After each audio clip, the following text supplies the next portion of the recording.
Y ahí en la nube. Ah, bueno. Quedó grabada. Ah, Sí, no, no importa. pero tienes Sí, ahí, espacio. ahí Ah, está, sí, sí. sí, sí, sí.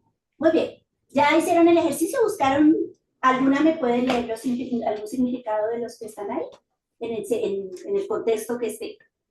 Eh, Se refiere a una Ok, que hace que una persona o cosa sea muy atractiva, agradable o fascinante. Ok, Marta, ¿ibas a hablar? sí, dice aquí significa una cualidad de atracción, un hechizo mágico o una persona muy agradable y cambia según el ámbito en el que se use. Ok. ¿Alguien más tiene otro significado diferente de encanto? Belleza. Un atractivo especial o una magia que agrada mucho. Ok, gracias, Esperancita. Cuando algo te tiene encantado, fascinado, embobado. Cuando algo te tiene encantado, fascinado, embobado, dice acá, interesante. Muy bien. Belleza singular, un sitio rústico o bonito que transmite paz y gusto a la vista, o una fascinación, algo que atrapa la atención de una manera muy profunda. Muy bien. Entonces, básicamente estamos viendo que el encanto es algo que nos fascina, que nos envuelve, que de alguna manera eh, llama toda nuestra atención o pone todos nuestros sentidos en eso en particular. Puede ser una cualidad, puede ser una situación, puede ser una cosa, ¿cierto? Y también hay una pequeña definición del hechizo como algo mágico, ¿cierto? Como en los cuentos de hadas, las brujas que hacen hechizos, encantos, dicen, ay, esa bruja hizo un encanto. Y un encanto es algo que controla a una persona. ¿Sí? Yo me acuerdo de una película, no me acuerdo de cuál es, creo que es una de las Cenicienta, donde el personaje está encantado por alguien y él actúa como un perro. Todo el tiempo él se cree perro porque está encantado. Pero ese encanto es, en ese contexto, pues es algo malo, ¿no? Porque la persona está viviendo otra realidad, no es la realidad propia, sino está siendo controlado por ese encanto. ¿Bien? Entonces la palabra encanto, como vemos, puede tener diferentes significados dependiendo del contexto. Puede referirse al atractivo personal de alguien, como dijo alguien por ahí, a la belleza o a la cualidad agradable de una persona, un lugar o una experiencia. O también aquello que nos fascina y nos cautiva profundamente. Cuando decimos que alguien tiene encanto, estamos hablando de una cualidad que atrae, agrada, cautiva y despierta el deseo de acercarnos. Entonces, la cualidad del encanto, o cuando una persona tiene encanto, es que uno no se aleja de la persona, sino que uno quiere acercarse a esa persona porque le encanta, ¿cierto? Le atrae, le fascina. Todos podemos pensar en cosas que nos encantan, ¿cierto? Yo coloqué aquí como ejemplo, por ejemplo, un lugar. Algunos dicen, ay, a mí me encanta estar en la playa. A mí me encantaría estar en París, en Francia. ¿Sí? A mí me gustaría, de pronto, me encantaría conocer el desierto. A mí me encantaría, dice mi esposo, conocer el polo. Le gustaría, le encantaría, pero no le gustaría estar viviendo allá, pero conocerlo sí. Muy bien, me encantaría un libro o me encanta una persona, una actividad, una forma de vivir, ¿no? Por ejemplo, a los que les gustan las comidas saludables, estilo saludable, a los que les gustan hacer los ejercicios, los aeróbicos, todo lo que hoy en día les encanta, por eso lo hacen, ¿cierto? Si a uno no le encantara, pues uno no iba al gimnasio, ¿cierto, Angie? Tiene que gustarle a uno, porque si a uno no le encanta o no le gusta, pues uno no se levanta a las 6 de la mañana para vestirse y tener que estar en el gimnasio si toca temprano. Muy bien. Algunas de esas cosas llegan a influir tanto en nosotros que terminamos incorporándolas en nuestra propia manera de vivir. O sea, si no nos encanta, no lo incorporamos. Si algo no nos encanta, no lo ponemos en nuestro estilo de vida. Por ejemplo, a mi esposo le encantó algunas comidas saludables y nos ha estado, ¿cierto? Está tan encantado que nos lo ha hecho aplicar en la comida, nos quitó un tiempo unas cosas, otro tiempo nos puso a comer otras cosas, porque él está encantado de alguna manera con ese tema y ustedes lo han visto porque lo han visto hablar en las predicaciones del agua con sal, del limón, y él hablaba por un tiempo del encanto que tenía el agua con sal en el cuerpo. Por eso el encanto no solamente tiene que ver con lo que vemos por fuera. Lo que realmente nos cautiva puede llegar a transformar nuestra manera de pensar, nuestras decisiones y nuestra forma de vivir. ¿Estamos de acuerdo? Sí, señor. Y esto nos lleva a preguntar algo importante. ¿Qué fue lo que hizo que la iglesia del primer siglo resultara tan atractiva e impactante para la sociedad que la rodeaba? O sea, cuando nosotros hablamos de la iglesia primitiva, sí que hablábamos una vez con Susi que a ella no le gustaba mucho ese término, porque sonaba cavernícola, ¿sí? Pero primitiva era la primera iglesia, la iglesia que comenzó sus orígenes, ¿cierto? La del primer siglo, o sea, los primeros 100 años después de que Cristo sube al cielo. Entonces, esa iglesia impactó profundamente. O sea, fue tanto el encanto que ella tuvo para la generación de ese momento que todavía hoy vamos a hablar de ella y del encanto que tuvo en ese momento. Muy bien. No se trataba de una iglesia con grandes edificios, influencia política, recursos económicos o reconocimiento social. Todo lo contrario. ¿Qué sabemos de la iglesia primitiva? De esa iglesia naciente. ¿Qué cualidades? ¿Era rica, poderosa? ¿Cómo era? Era humilde, generoso. Pero en condición como era, pobre, No, algunos pobres, otros sí. habían ricos también, sí, Pero en su mayoría sí. eran pobres en la mayoría, eran pobres, perseguidos, ¿cierto? Iban de aquí para allá, eran asesinados, perseguidos y asesinados, porque no era que los persiguieran ni nada más, sino que los perseguían para asesinar. Era una iglesia sufriente, necesitada, débil, una iglesia que no tenía estabilidad, porque ellos no tenían una estabilidad, no era como nosotros que venimos todos los domingos y salimos de aquí la iglesia del pastor, el pastor no va a poner una cinta amarilla que diga prohibido entrar, clausurada esta iglesia. No, ¿no es cierto? Sabemos que él siempre va, pero ellos no tenían eso, no tenían ninguna clase de influencia. Entonces, déjenme pasar aquí.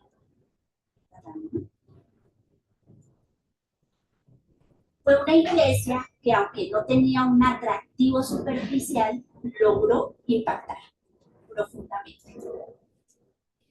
Una iglesia que, como dice acá, carecía de todas esas cosas, tanto edificaciones, no era una iglesia con poder político, ni económica, ni con reconocimiento social, era una comunidad pequeña, y esa palabra comunidad en cuanto a la iglesia primitiva era algo nuevo, ¿sí?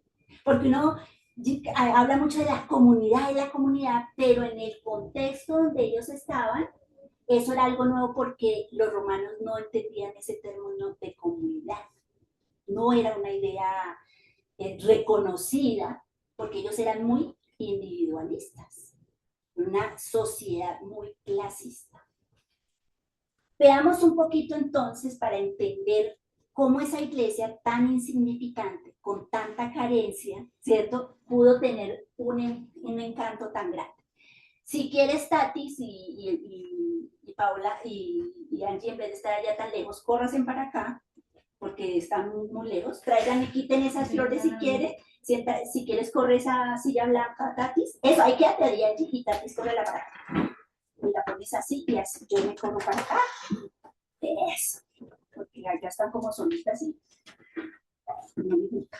Entonces vamos a mirar un poquito de qué se trata o de qué hablamos en cuanto a esos contrastes. ¿Listo? Yo quiero que una me lea la visión, las características del Imperio Romano y las vamos a contrastar un poquito con lo que sería la iglesia primitiva.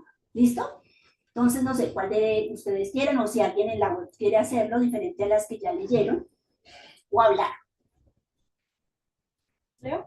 Bueno, entonces aquí Dianita. El Imperio Romano. Fuerza motriz, cada uno busca su propio beneficio. Versus la iglesia primitiva. ¿Sí? Mirar por las necesidades de los demás. Ok, entonces otra lea la segunda. Estructura, dividida por clases, condición y origen. Versus una sola familia reunida alrededor de Cristo. ¿Listo? Moneda de valor. En En el Imperio Romano, el poder, la posición y el prestigio. La iglesia primitiva, el servicio, la humildad y el sacrificio. Muy bien.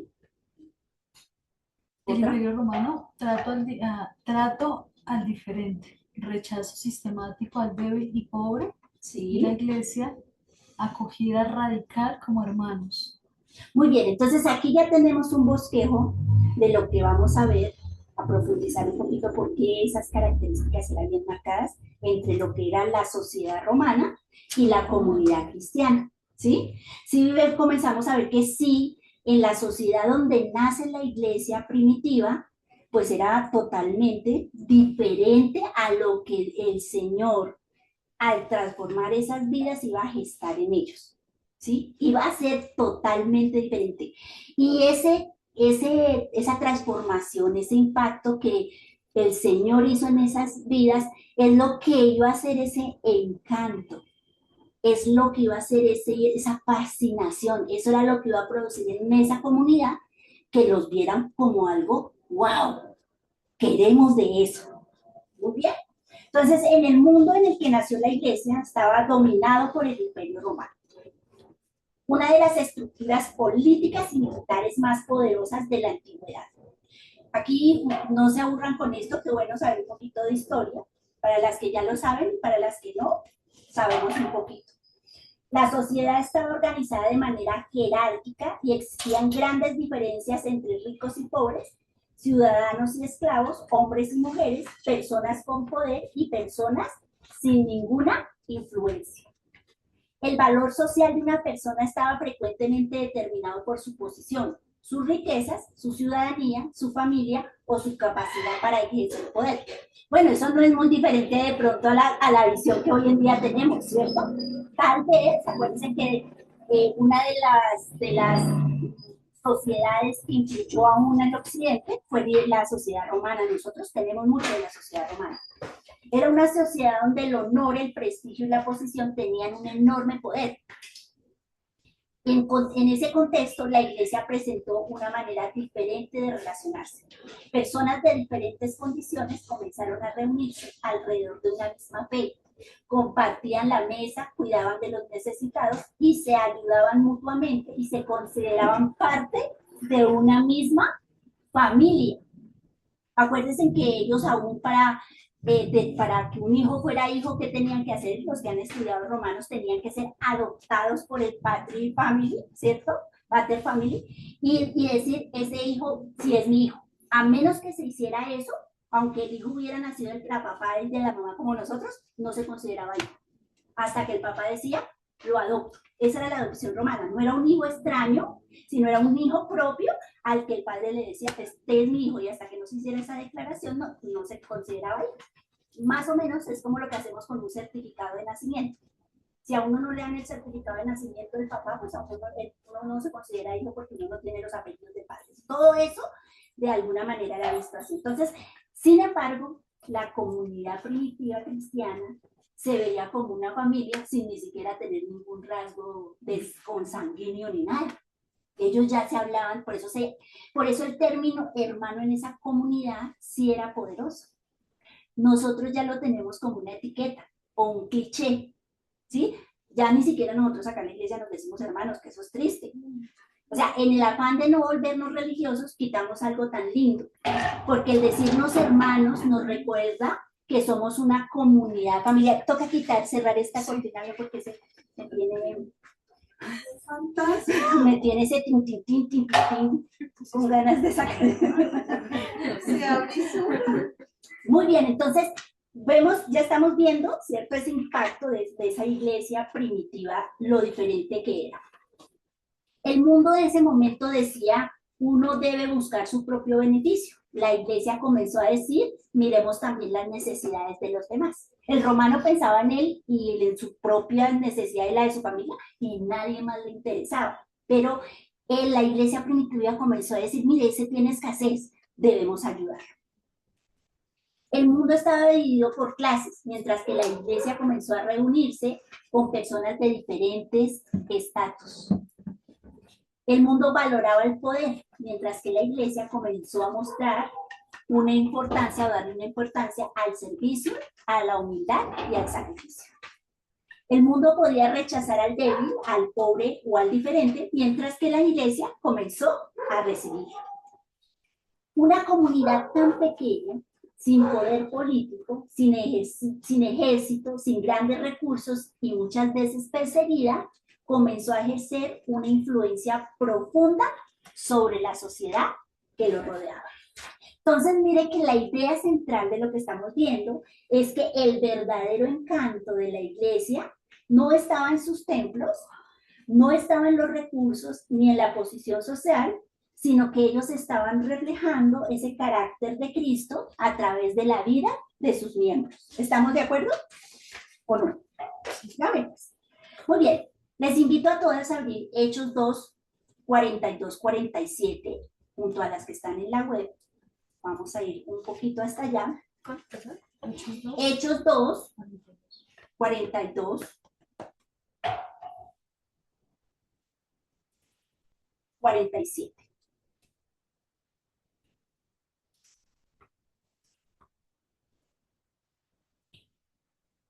¿Quién lo quiere leer? ¿Hay que visitar tres? Ay, ya no lo tengo. Hechos 2, 42, 47, 47. ¿A quién que me lo lea? Adoraban juntos en el templo cada día, se reunían en casas para la cena del Señor y compartían sus comidas con gran gozo y generosidad. Todo el tiempo alabando a Dios y disfrutando de la buena voluntad de toda la gente. Y cada día el Señor agregaba a esa comunidad cristiana los que iban a ser salvos. Muy bien. Pues,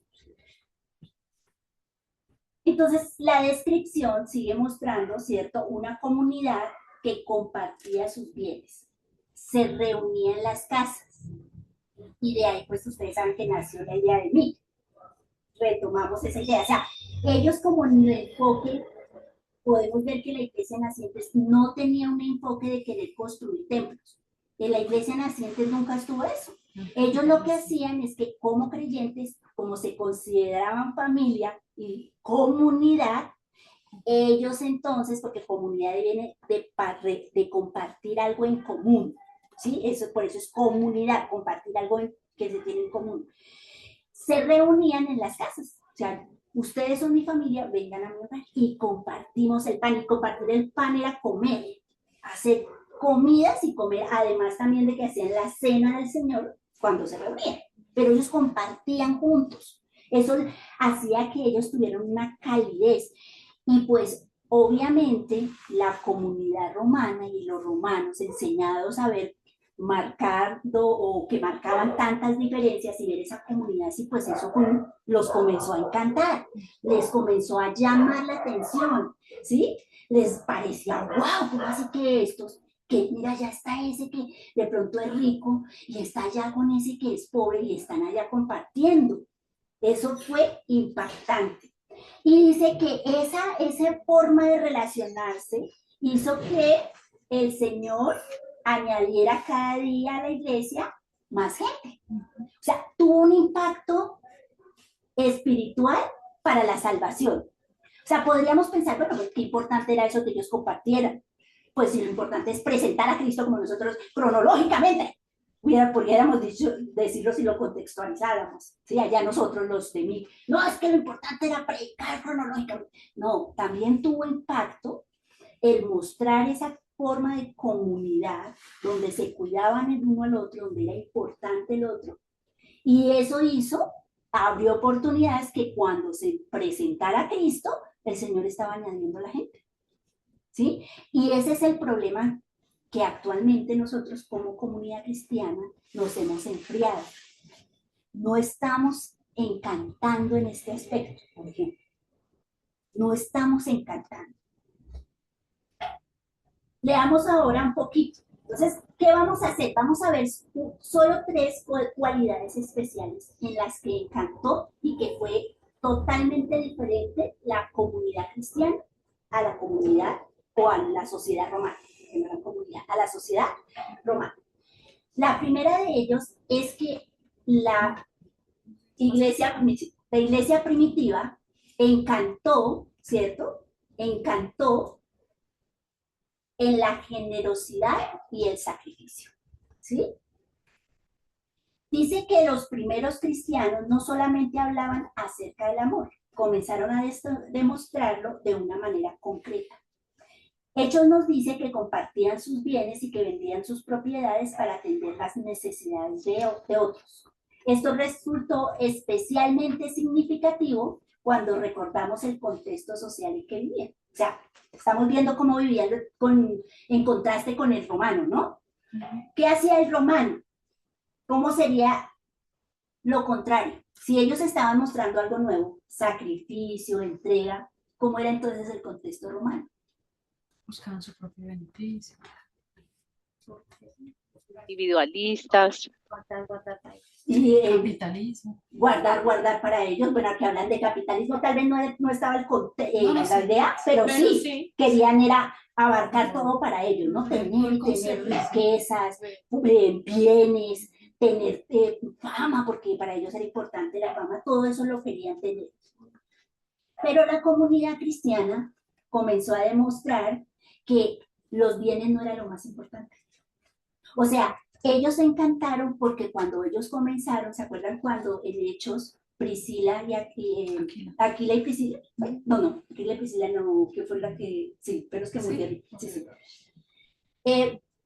Ellos habían vendido a alguien unas propiedades, ellos las venden, pero las vendieron con mala motivación. Pero la motivación primaria era, hay una necesidad, nuestros hermanos tienen necesidad, como lo que estamos viendo actualmente, que sí es lindo verlo en nuestra sociedad colombiana, porque no podemos, así como podemos ver las cosas feas que nos gusta sacar tajada, por ejemplo, que ya vemos que están vendiendo de pronto lo que están llegando de donación, no faltará, ¿cierto? Eso es feo de nosotros somos así, como sociedad buscamos siempre sacar la tajada, nos gusta, eso es una mala cosa de nuestra sociedad.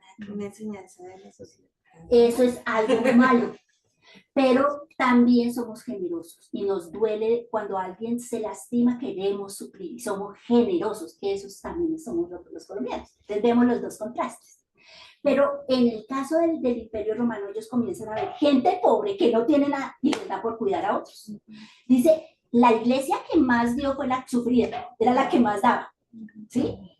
Y yo creo que los romanos decían, ¿cómo es esto? Que nosotros los perseguimos, los estamos buscando para dañar y estos al contrario, como que están más animados, dan todo lo que tienen, no les importa de pronto no tener privilegios y se los comparten. Y eso encantó, eso fue lo que encantó de la primera iglesia. Tal fue el resultado de eso, que dice la escritura, que no había entre ellos ningún ¿qué? Necesitado. Ustedes se imaginan si realmente, que una vez Jorgito también lo resaltaba, se imaginan si nosotros realmente, los socialistas que siempre han querido tener una sociedad igual, que todos tengamos por igual, ¿no? Realmente si se pudiera llegar a ese punto donde no tuviera un corazón tan desprendido que le doliera saber que el otro no tiene lo que yo tengo, como decía Tati, ¿no? Llega un punto donde uno comienza a darse cuenta realmente que uno tiene unos privilegios que otros nunca están teniendo. Uno a veces piensa que tiene que meterse en una camita donde tiene sábana y se tapa con una cobija que huele a Soplán o a lo que sea, ¿cierto? O que huele a Ariel. Que son marcas. Propaganda. No es propaganda. O los que lavamos con jabón rey las medias para despedirlas, para que queden bien. Todos esos son privilegios y uno a veces no se da cuenta. Pero cuando uno comienza a darse esos privilegios, a uno ya le duele tener mucho y no compartirlo, ¿cierto? Uy, yo tengo 5 pares de zapatos. Uno se siente a veces, uy, yo de verdad los uso, ¿para qué tengo tantos? ¿Cierto? Porque no regalo más bien unos y los dono, si otro los puede usar. Y el resultado de ese desprendimiento y de ese impacto fue que obviamente entre ellos entonces no había ningún necesitado. ¿Por qué esto era tan impactante? Porque una comunidad que vive para sí misma no resulta diferente al mundo. Pero una comunidad que está dispuesta a dar, a compartir y a sacrificarse por otro, eso sí impacta. Eso sí, encanta. Eso sí, en el buen sentido de la palabra, hechiza, que estábamos viendo, ¿no? Eso sí hechiza. Lo deja uno como descontrolado, como, wow, uy, ¿qué es esta realidad nueva? Para ellos eso era como irreal, ver que gente tan necesitada hiciera eso. La segunda cosa con la que encantó la iglesia primitiva, y quiero que vayan todas a Hechos, ¿cierto? Vamos a ir a Hechos. Ay, 2, perdón, Hechos 5, 12 al 13.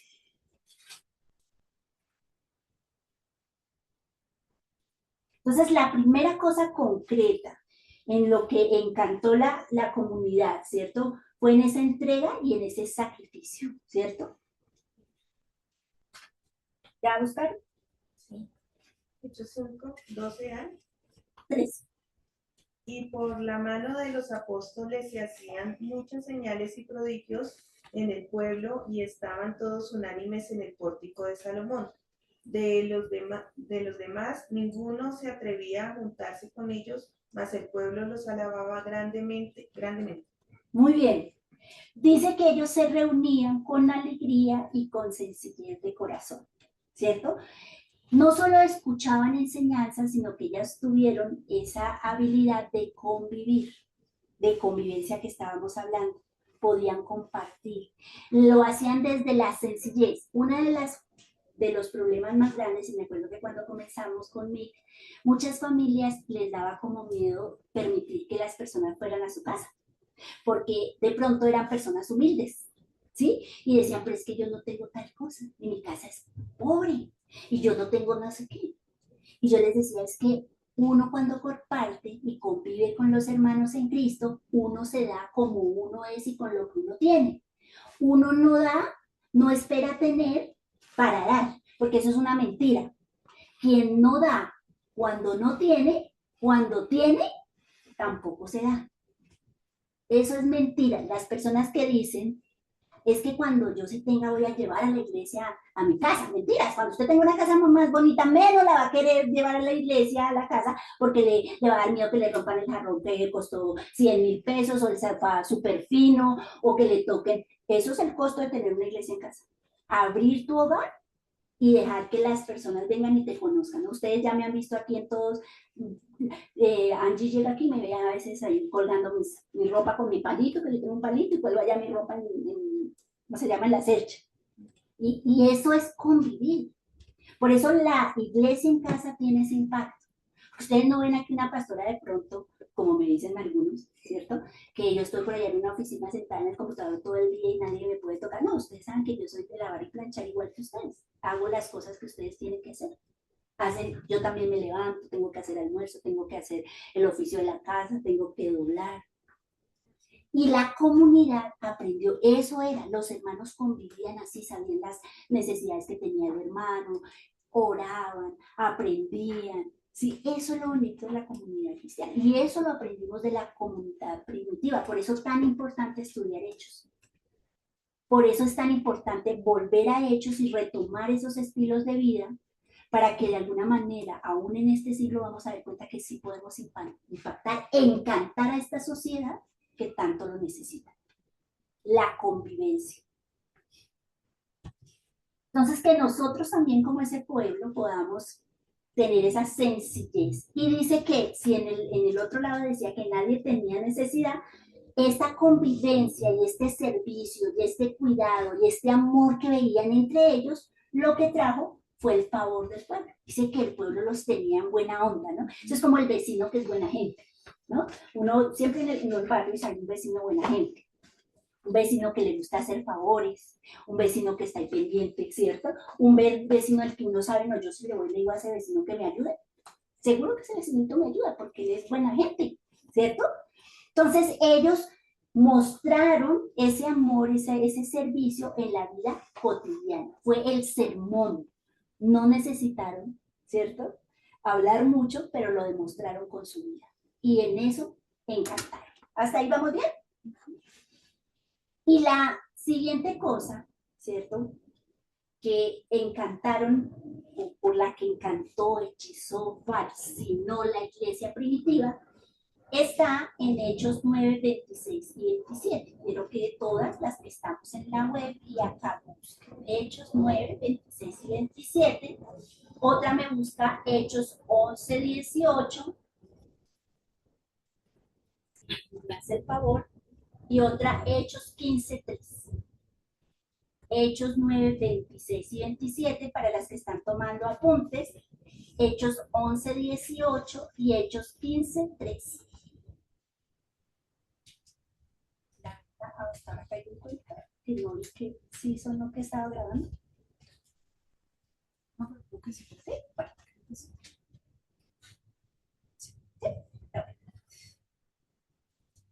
¿Quién quiere leerle primero? Hechos 9, 26 y 27.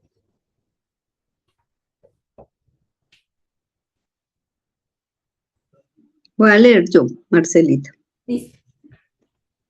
Cuando llegó a Jerusalén, trataba de juntarse con los discípulos, pero todos le tenían miedo, no creyendo que fuese discípulo. Entonces Bernabé, tomándole, lo trajo a los apóstoles y les contó cómo Saulo había visto en el camino al Señor, el cual le había hablado, y cómo en Damasco había hablado valerosamente en el nombre de Jesús. ¿Sí era ese? Sí, está hablando de Pablo. En ese momento Saulo, sí. El siguiente, Hechos 11, 18.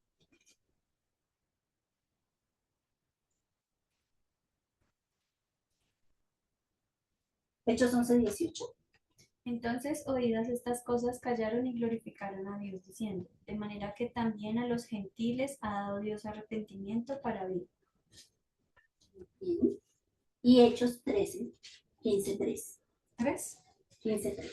Patrocinados por la iglesia, pasaron por las regiones de Fenicia y Samaria, contando detalladamente cómo los que no eran judíos habían creído, lo que era motivo de gran alegría para todos los hermanos en cada lugar.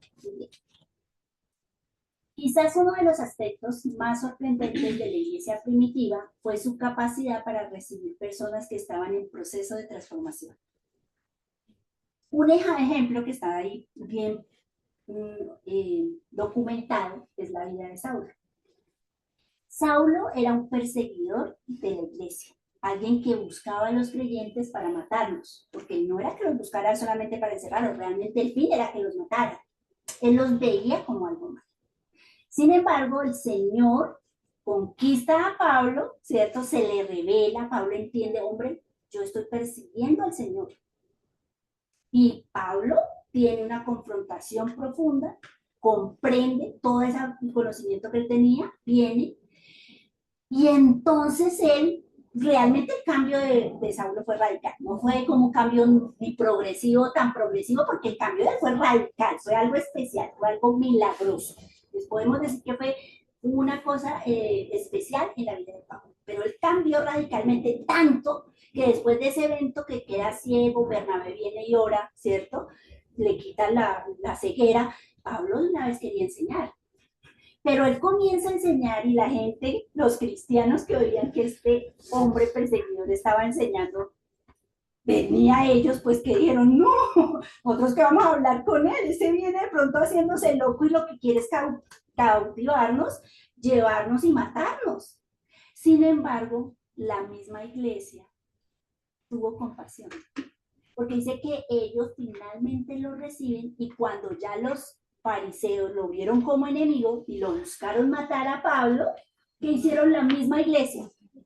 La misma iglesia que él perseguía, lo protegió a él. ¿Ustedes se imaginan el impacto tan profundo que tuvo eso en el corazón de Pablo? O sea, que ese que él persiguió, que esa gente que él buscaba matarla, se esforzó para colocarlo en una canasta y bajarlo por un muro para que no lo mataran. No lo protegieron los amigos fariseos a los cuales era celoso de la ley, porque apenas que vieron que ya no siguió eso, lo estaban buscando también para matarlo. Lo protegieron las personas a los que muy probablemente le había matado a sus familias.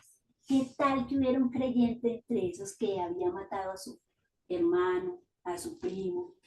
¿Qué tal estuviera uno? Mire, ahí llegó el que mató a tu primo allá, el que metió a la cárcel allá a tu mamá. Y ellos mismos dijeron, pero ya es otra persona.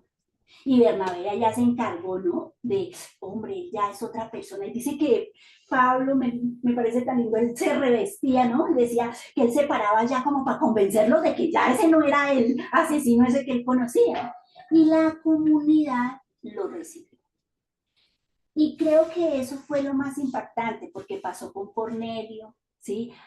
Pasó con las prostitutas, pasó con todos los publicanos. La comunidad recibió a gente que estaba en proceso de transformación. La iglesia primitiva nos enseñó que llegamos gente imperfecta, gente pecadora, gente malvada a los pies del Señor, que ninguno de nosotros llega en un proceso ya listo.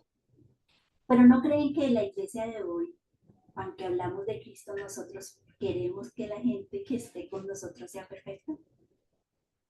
A veces ¿no será que a nosotros nos incomoda estar con el débil, con el pecador, con el que viene de una vida por ahí? ¿Qué tal llegar aquí una persona, qué sé yo, un narcotraficante? ¿Cómo se lo trataríamos?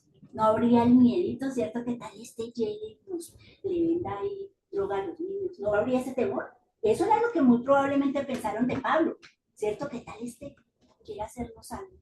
¿Qué tal nos esté presentando como oveja, pero sea un lobo, viene a comernos? ¿Qué tal si ganamos una persona? No sé, piensen en eso que usted diría, yo no aceptaría esa persona me cuesta relacionar y llegar acá. ¿Cuál sería su actitud? ¿Lo recibirían? ¿Lo acogerían? ¿Lo protegerían?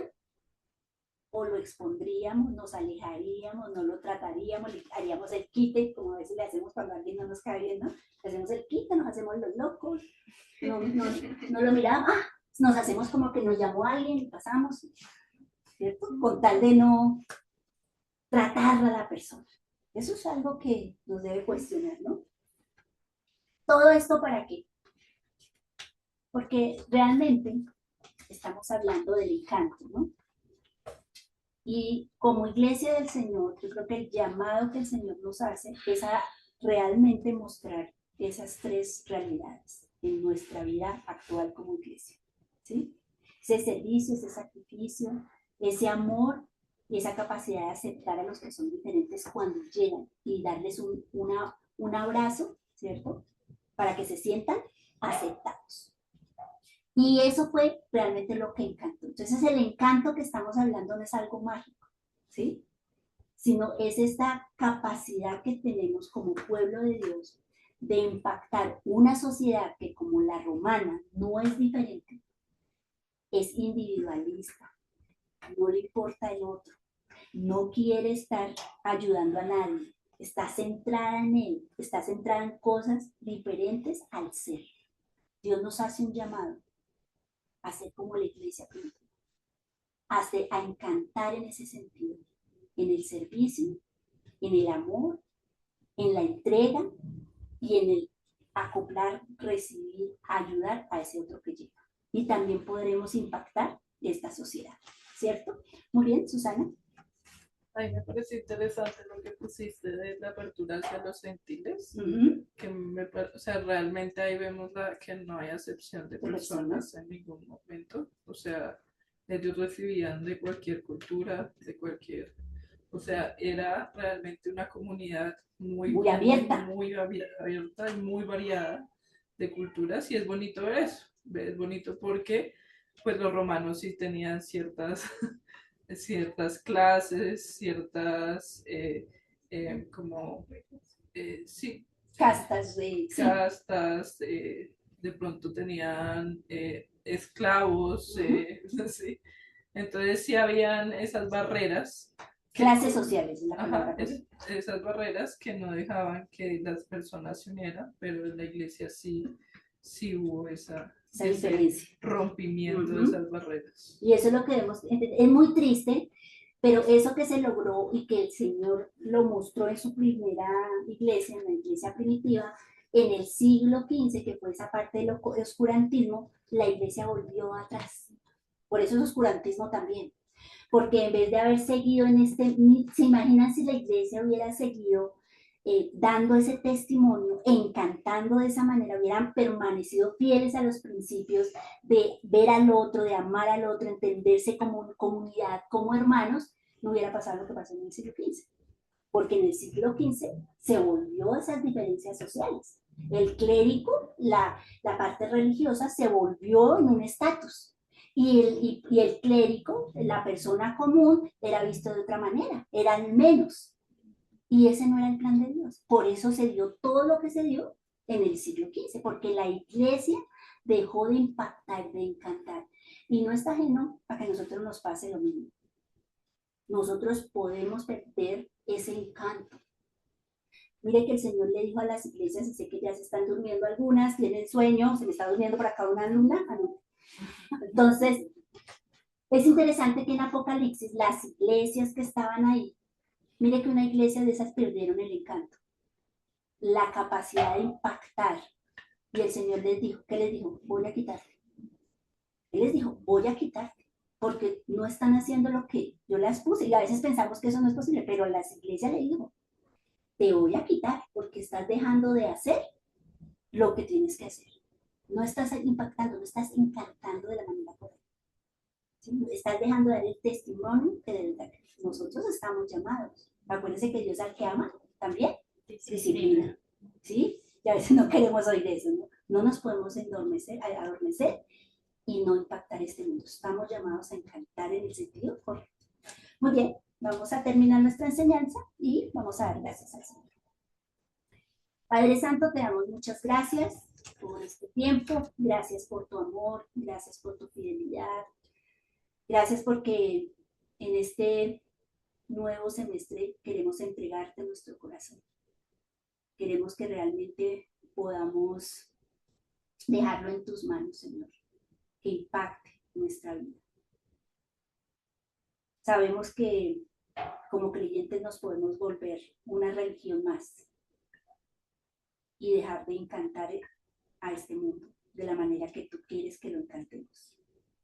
Te pedimos que nos ayudes, Señor, a seguir como la leña al fuego, echando llamas de pasión por amor a otros, de sacrificio, de testimonio, de comunidad, de llamarnos y reconocernos como hermanos porque lo somos. Guárdanos, Señor, de volvernos una iglesia pasiva, que no encanta, que se amolda a este mundo y que pierde la esencia de lo que es. Y ayúdanos a través de la escritura y especialmente del libro de los Hechos, volver a revivir esa llama a la que tú nos llamas de encantar a este mundo. En el nombre de tu Hijo Jesús, amén. Amén. Bueno, amadas hermanitas, muchas gracias por estar aquí. El Señor les bendiga. Gracias, Marcia. Gracias. Ok, hay una cajita aquí para las que Gracias, están. Margarita. Dime. Gracias, que descansen. Gracias, que el Señor las bendiga. Amén. Gracias, Margarita. Gracias. Gracias, Marcelita. Buenas noches para todas. Mismo, Araceli. Buenas noches.